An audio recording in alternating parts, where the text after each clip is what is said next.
구약성경 에스겔 16장 35절부터 52절 말씀입니다. 오늘 말씀은 하나님께서 에스겔을 통하여서 예루살렘을 향한 심판의 메시지를 전파하고 계십니다.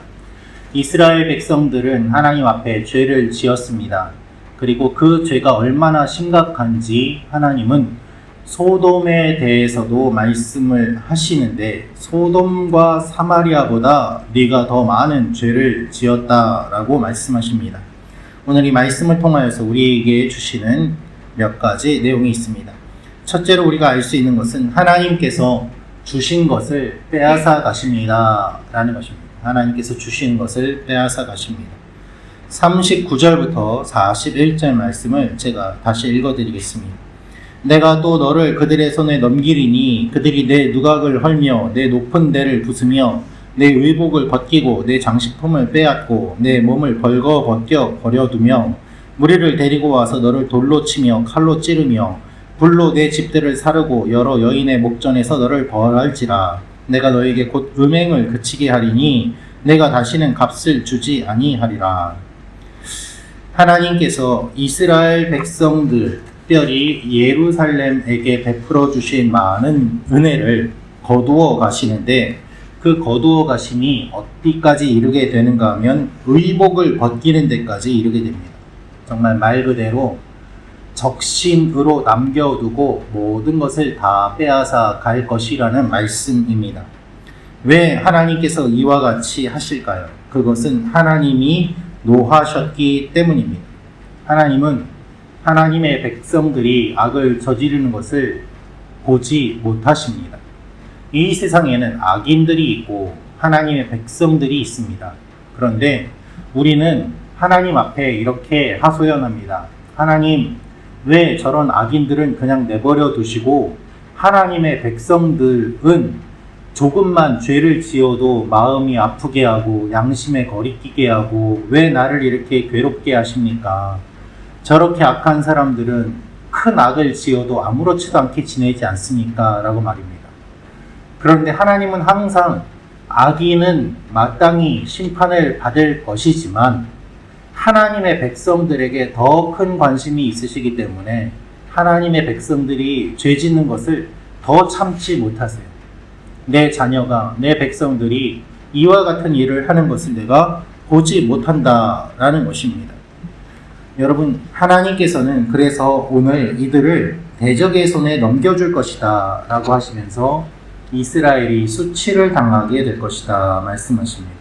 음녀와 같기 때문에 수치를 당할 것이고 그 후에야 내가 심판을 그칠 것이다 라고 말씀하시는 것입니다. 여러분, 따지고 보면 하나님께서 모든 것을 주셨으니 하나님께서 모든 것을 거두어 가실 수도 있습니다. 욥의 고백처럼 주신 분도 하나님이시고 거두어 가시는 분도 하나님이십니다. 우리는 이렇게 고백을 합니다만 실제로는 마음 한편에서 하나님이 거두어 가시는 거 싫어하지 않습니까? 주신 분도 하나님이십니다. 이 고백은 잘 나오지만 거두어 가시는 분도 하나님이십니다. 이 고백은 잘 나오지 않습니다.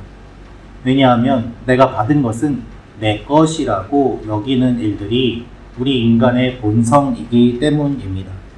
하나님께서는 이스라엘 백성들이 그와 같이 생각하고 교만하게 지내는 모습을 보시고 이렇게 모든 것을 거두어 갈 것이다 말씀하시는 것입니다. 여러분, 우리는 하나님의 축복을 받기 원합니다. 그러나 많은 분들이 복 받기는 원하지만 그 복을 어떻게 유지하는지에 대해서는 복 받는 것만큼 관심을 잘 기울이지 않습니다. 그래서 하나님이 주신 복을 빼앗기고 잃어버리고 그 복을 제대로 관리하지 못하는 모습을 많이 보게 됩니다. 하나님이 많은 것을 주셔도 그것을 관리하지 못한다면 얼마나 부끄러운 모습이겠습니까? 동시에 관리하지 못해서 하나님이 주신 것을 다 빼앗기게 된다면 그것만큼 몇 배나 더 힘든 일도 없을 것입니다. 하나님께서는 주시기도 하고 거두어 가시기도 합니다. 이것을 기억할 때 우리의 삶의 태도가 달라지는 것입니다. 그래서 우리의 하루하루의 삶은, 우리 하루하루의 신앙은 복을 주옵소서라는 기도와 함께 복을 유지하게 하옵소서라는 기도가 필요한 것입니다. 오늘도 하나님의 복을 잘 누리며 유지하며 지키며 살아가는 여러분과 제가 되기를 소망합니다. 두 번째로 알 수 있는 것은 연약할 때의 시절을 기억해야 합니다 라는 것입니다. 연약할 때의 시절을 기억해야 합니다. 43절, 44절 말씀 우리 다시 한번 읽어보도록 하겠습니다. 시작. 내가 어렸을 때를 기억하지 아니하고 이 모든 일로 나를 분노하게 하였은즉 내가 내 행위대로 내 머리에 보응하리니 내가 이 음란과 내 모든 가증한 일을 다시는 행하지 아니하리라. 주 여호와의 말씀이니라. 속담을 말하는 자마다 내게 대하여 속담을 말하기를 어머니가 그러하면 딸도 그러하다 하리라. 아멘. 하나님이 이스라엘이 왜 이렇게 심판받는지에 대한 이유를 분명하게 말씀하십니다. 어릴 때의 일을 기억하지 않았기 때문이다 라는 것입니다. 여러분, 자녀가 태어났을 때 그 자녀를 보고서 우리 아들은 장차 커서 도둑질을 잘하겠구나 라고 생각하는 사람은 없을 것입니다. 우리 예쁜 딸이 커서 음란한 일을 많이 하겠구나 라고 생각하는 부모는 없을 것입니다. 얼마나 예쁘고 사랑스러운 자녀들입니까? 사위가 딸을 데려가는 것도 견디지 못하는 아빠가 많지 않습니까? 그만큼 딸을 소중하게 여기기 때문이겠지요. 그런데 그 딸이 음행을 저지른다면 그 아빠의 마음은 얼마나 충격이겠습니까? 그것도 한두 명이 아니라 여러 사람과 함께 음행을 저지르고 그 방탕한 성품이 온 곳에 소문이 난다면 그 아버지의 마음은 정말 아플 것입니다. 지금 하나님의 마음이 그렇습니다.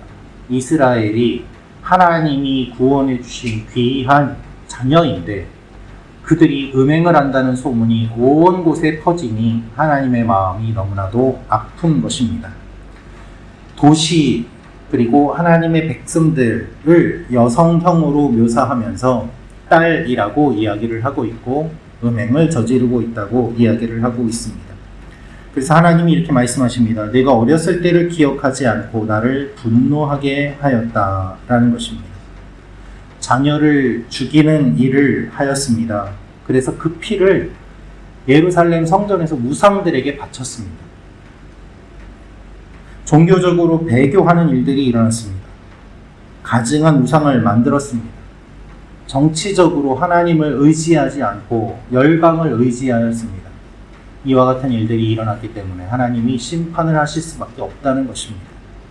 여러분, 우리가 어떻게 구원받았는지를 잊으면 감사가 사라지고 은혜가 사라지고 기쁨이 사라집니다. 그래서 우리는 날마다 하나님 앞에서 어떻게 구원받았는지를 기억해야 하는 것입니다. 우리는 본질상 진노의 자녀였지만 하나님이 구원해 주셔서 이렇게 기도의 자리에 나와 기도할 수 있는 것입니다. 오늘도 이 은혜를 주신 하나님을 기억하며 우리가 겸손하게 하나님 앞에 나아가야 할 것입니다. 마지막으로 알 수 있는 것은 우리가 소돔과 사마리아보다 낫다고 착각해서는 안 됩니다 라는 것입니다. 소돔과 사마리아보다 낫다고 착각해서는 안 됩니다. 49절부터 52절 말씀 같이 읽겠습니다. 시작.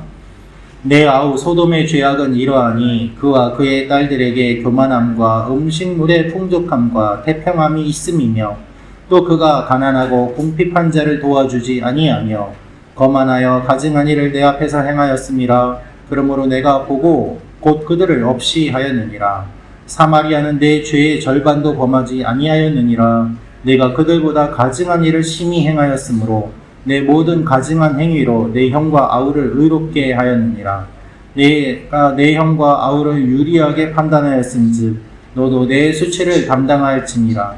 내가 그들보다 더욱 가증한 죄를 범함으로 그들이 너보다 의롭게 되었나니 내가 내 형과 아우를 의롭게 하였은즉 너는 놀라며 내 수치를 담당할지니라. 아멘. 사마리아는 예루살렘의 언니로 묘사가 되고 있습니다. 북이스라엘의 지파가 남유다보다 많았기 때문입니다. 소돔은 예루살렘보다 규모가 작아서 동생이라고 불렸습니다. 사마리아는 혼혈이 일어나면서 유대인들은 사마리아 사람들을 개보다도 못한 존재라고 여겼습니다. 소돔은 이미 오래전에 죄악으로 멸망한 대표적인 곳이기도 합니다. 그런데 예루살렘은 이들을 바라보면서 내가 저들보다 낫다라고 생각합니다. 율법학자들이 길에 서서 사람들을 가리키면서 하늘을 보며 주여 제가 저들처럼 죄를 짓지 않게 한 것에 감사드립니다 기도했던 것처럼 이렇게 교만한 모습으로 있음을 하나님 말씀하시는 것입니다. 사마리아와 소돔도 죄를 지었지만 그들이 의로워 보이는 것은 그들이 의로운 일을 했기 때문이 아니라 네가 더 악한 일을 했기 때문에 상대적으로 의로워 보이는 거다 말씀하시면서 그만큼 너는 더 악한 일을 했으니 그들을 비난하고 조롱할 이유가 없다는 말씀인 것입니다. 그래서 예수님께서도 복음을 선포하실 때 화 있을지어 두로야 벳세다야 고라시나 라면서 소돔과 고모라가 너희보다 나을 것이다 라고 말씀하시지 않았습니까? 그때도 지금도 그와 같은 일들이 일어나고 있는 것입니다.